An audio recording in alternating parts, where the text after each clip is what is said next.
시청자분들께서는 장미애라는 인물에 대해 어떤 감정을 느끼셨나요? 어쩌면 안타까움 혹은 연민을 느끼셨을지도 모릅니다. 개인적으로 저는 장미애가 강수를 술도가에 놔두고 독고탁과 함께 밤도망을 갈 수밖에 없는 기구한 사연이 있을 거라 생각하고 여태껏 시청했었는데요. 오늘 장미애가 말하는 것을 보니 정말 단순히 독고탁이 좋아서 강수를 키워주는 술도가를 배신하고 도망간 거였네요. 뭐 이런 여자가 다 있나요? 세리 말처럼 정말 최악입니다. 사랑 때문에 자기 핏줄도 버린 장미애는 아무리 생각해도 천벌을 받아야 해요. 작가님도 저와 같은 마음인 건지 오늘 방송에서 세리를 술도가로 불러들이고 또 강수를 미애의 집으로 보냈는데요. 그 때문에 독고탁이 장미애가 과거 강수를 버린 사실을 알아내게 될 것 같아요. 그렇게 되면 장미애는 독고탁에게 버림을 받게 될 것 같습니다. 독고탁이 가만히 있겠어요? 지금이야 모르고 있지만 강수를 버린 여자가 장미애라는 걸 알면 무조건 집 나가라 하고 난리를 쳐댈 겁니다. 하지만 지금은 아무것도 모르고 있으니 왜 장미애가 유독 저렇게 난리를 피우는지 몰라 하죠. 강수한테 쓸데없는 얘기를 왜 해? 아무것도 모르고 잘 살고 있는 애를 왜 흔들어 놓느냐고. 강수를 보내주고 눈물을 한 움큼 뽑은 것처럼 눈이 퉁퉁 부어있는 장미애는 독고탁을 향해 분노를 쏟아냈습니다. 오직 돈만으로 사람을 판단해왔던 장미애였기에 독고탁은 어디서 왔는지도 모르는 찝찝한 업둥이 강수 이야기만 나오면 이성을 잃는 장미애의 과민 반응이 도무지 이해가 되지 않았겠죠. 그래서 뻔뻔하게 받아쳤어요.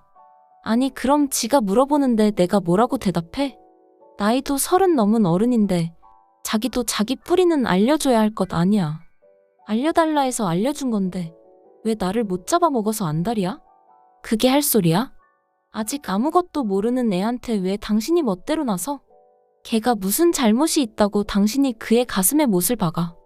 지 형제들도 알려주지 않은 걸 왜 당신이 나서서 강수 과거를 밝히냐고.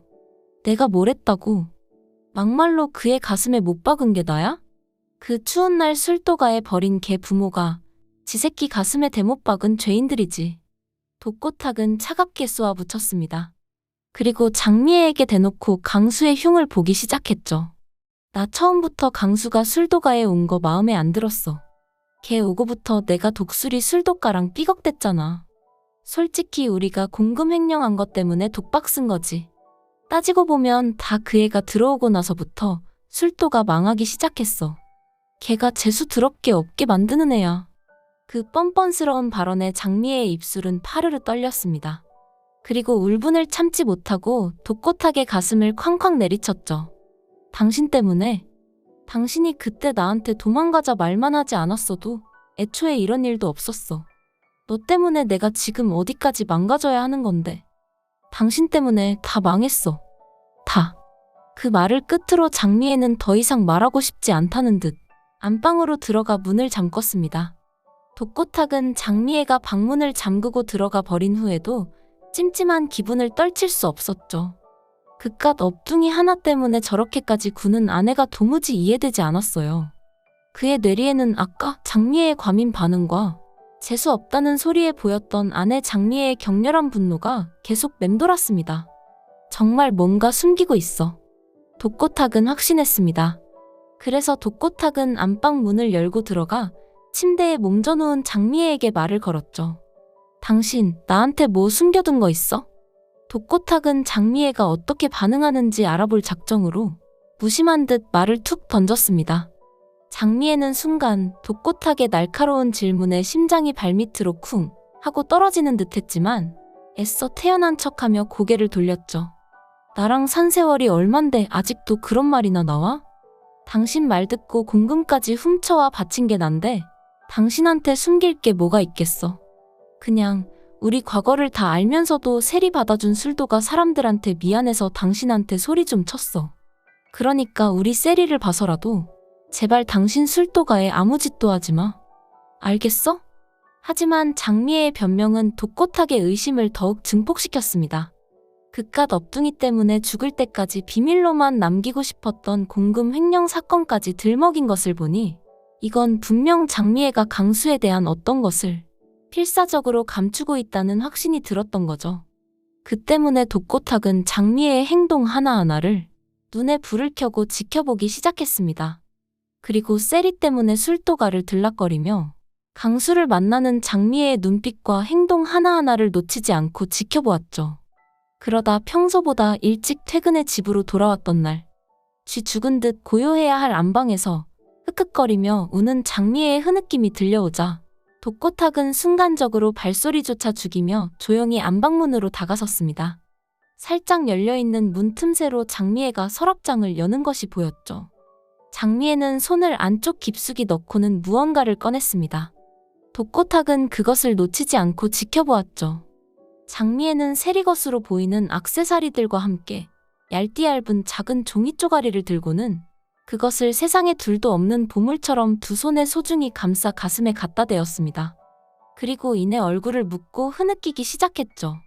어깨는 슬픔에 격렬하게 떨렸고 희미한 울음소리가 고요한 대낮의 집안을 섬뜩하게 갈랐습니다. 독고탁은 숨조차 쉴 수 없는 기분으로 그 모습을 지켜보았어요. 세리야, 강수야. 엄마가 미안해. 뭐? 엄마? 세리야, 그렇다 치지만 강수라니? 무슨 말을 하는 거지? 독고탁은 미간을 찌푸리며 자신이 분명 잘못 들었을 거라 확신는데요. 하지만 네가 잘못 들은 게 아니라는 듯 장미애는 오열하듯 흐느끼며 강수야, 내 아들. 엄마가 그렇게 버리고 가서 미안해. 엄마가 벌 다 받을게 하는 말을 반복했어요. 독고탁은 심장이 쿵하고 떨어지는 것을 느꼈습니다. 잘못 들었겠거니 하고 넘기려 했던 처음과 달리 뒤이어 들리는 장미애의 선명한 고백에 온몸이 얼어붙을 수밖에 없었죠. 장미애가 목 놓아 부르던 이름은 명백히 강수의 이름이었고 내 아들 버리고 가서 미안하다는 절규였습니다. 독고탁은 그제서야 장미애가 무슨 짓을 벌였는지를 알게 되고 뒤통수를 제대로 맞았다는 배신감에 방문을 쾅하고 열어젖히며 장미애를 향해 고함 지르듯 묻게 되었어요. 당신 지금 무슨 소리를 하는 거야? 강수? 강수가 당신 아들이야? 여보. 장미애는 독고탁의 갑작스러운 등장에 비명이라도 지를 듯 몸을 움찔했습니다. 그리고 순간적으로 손에 쥐고 있던 작고 얇은 무언가를 필사적으로 등 뒤로 숨겼죠. 하지만 독고탁은 봐줄 생각이 없었는지 장미애 앞으로 한 걸음 다가가 그 가느다란 손목을 거칠게 낚아챘습니다. 안 돼, 제발 하고 장미애는 애원했지만 그 목소리는 독고탁의 귀에 닿지 않았죠. 독고탁은 장미애의 손에서 그 작은 물건을 힘으로 빼앗아 들었습니다. 그리고 그 작은 종이 쪼가리가 명함이라는 것과 함께 강수의 이름이 쓰여진 것을 보게 되었죠. 설마 했는데 진짜일 줄이야. 강수 당신 자식이야? 네가 강수를 술독가에 버린 거야? 장미애는 독고탁의 손에 들린 강수의 명함을 보자마자 그 순간 온몸에 피가 역류하는 듯한 충격을 받았습니다. 더 이상 숨길 곳도 변명할 힘도 없다는 절망감이 장미애의 온몸을 짓눌렀죠. 장미애의 얼굴은 순식간에 핏기 없이 하얗게 질렸고 마치 신락 같은 힘마저 끊어진 듯 몸이 힘없이 무너져 내렸습니다. 그토록 숨기고 싶었던 강수를 들켰으니 장미애는 말할 수 없는 비참함과 동시에 내가 가장 사랑하고 지키고 싶었던 모든 것이 산산조각 날지도 모른다는 지옥 같은 공포감이 휘몰아쳐 왔습니다. 때문에 장미애는 무릎을 꿇고 독고탁의 바짓가랑이를 붙잡으며 말했어요. 여보, 미안해. 강수 내가 버렸어. 당신한테 말 못한 거 정말 미안해. 하지만 독고탁은 경멸스러운 눈으로 장미애를 내려다보며 말했죠. 변명하지 마. 애를 낳고 버린 걸로 모자라 여태껏 나랑 세리까지 속여가며 당신 마음대로 살아왔잖아. 그래놓고 들키니 뭐? 미안하다고. 와, 이 여자 진짜 무서운 여자였네. 당신 나가. 당장 내 집에서 나가라고. 독수리 오영재를 부탁해. 정말 재미있는 이야기 제가 많이 풀어드릴 테니 잊지 마시고 꼭 구독과 좋아요 눌러주셔서 다음 이야기 놓치지 마세요. 재미있는 드라마는 재미. 끝까지 시청해주셔서 감사합니다.